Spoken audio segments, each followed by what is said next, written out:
Friends, welcome to Holy Trinity Catholic Church, where we believe, belong, and become. On this 28th Sunday, the readings invite us to experience healing and then come back with gratitude. Lepers were cleansed and healed. The Samaritan thanked and was saved. I still remember in the boarding school in India, as early as I was in the boarding school at the age 6, I could recall with great clarity that I got eczema. In Telugu, my language, we call gaji. So in the boarding school, when somebody gets eczema on the fingers and it's so uncomfortable and painful, and yet it is communicable, the warden, the brother or the priest would say, call your parents and go home until you get all this eczema on your fingers and on your hands is gone, and sometimes even on other parts of the body. I could still recall with great clarity that estrangement I experienced when I had to sit away from everybody else in the class, in the dining area, no sports, no prayer, a kind of seclusion. The same thing happens in a gospel reading today. The 10 lepers were secluded, thrown away from the town, live away from the society, experience the social stigma. Leprosy covers a variety of skin diseases. Nowadays, we are so used to visiting a dermatologist and get the necessary guidelines or prescriptions necessary for our skin allergies. But in the time of Jesus, leprosy was an abominable disease. In the first reading, Naaman, a man of power and means, was afflicted with leprosy, and it gave him the social stigma, and he could not be himself. But he followed the directions of going down 7 times, refers to humility and following the directions. This is where healing begins to take a new path altogether. Most of us have resources, and we pray and do our best for those who do not have. But the point of having resources for healing and care demands that we follow the directions. Naaman, after being healed of leprosy, praises God, and he wanted to take 2 mule loads of the dirt, the earth, the ground, so that he can continue to worship God elsewhere on the land that does not belong to the Israel.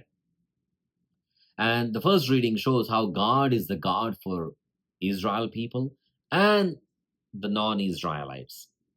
In the second reading, Paul preaches with conviction in this liturgical hymn 4 conditional clauses, if, that describe the action of the believer, like Naaman in the first reading, and the 10 lepers in the gospel, and the one Samaritan who came back to give gratitude to Jesus. First, Paul highlights the fundamental belief in the resurrection. The process of going down 7 times means dying to one's sin and all sorts of uncleanliness. 2, persevere to share the reign of Christ.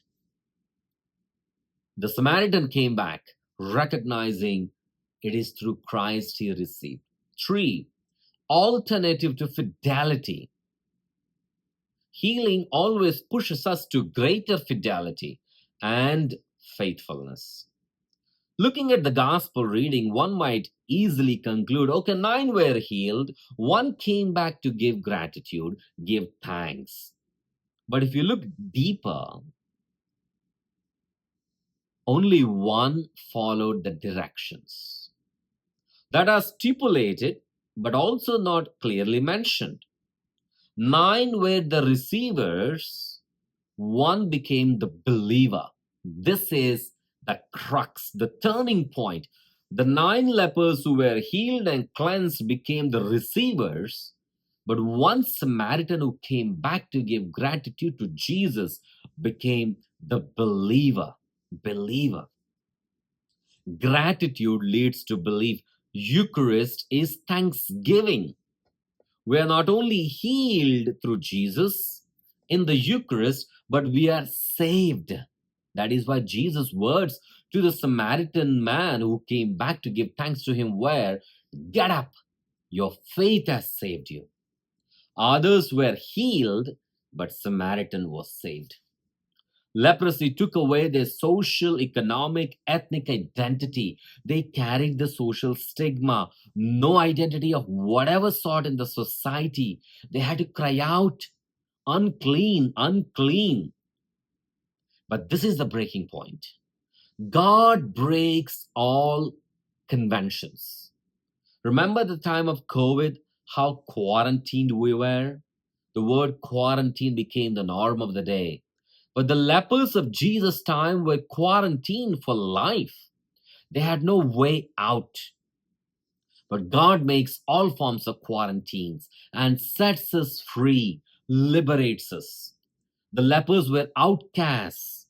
They see Jesus from a distance and start crying out with Master, showing the signs of potential discipleship. They begged for mercy. And not only they recognized Jesus, Jesus made himself recognizable. Jesus made himself identifiable.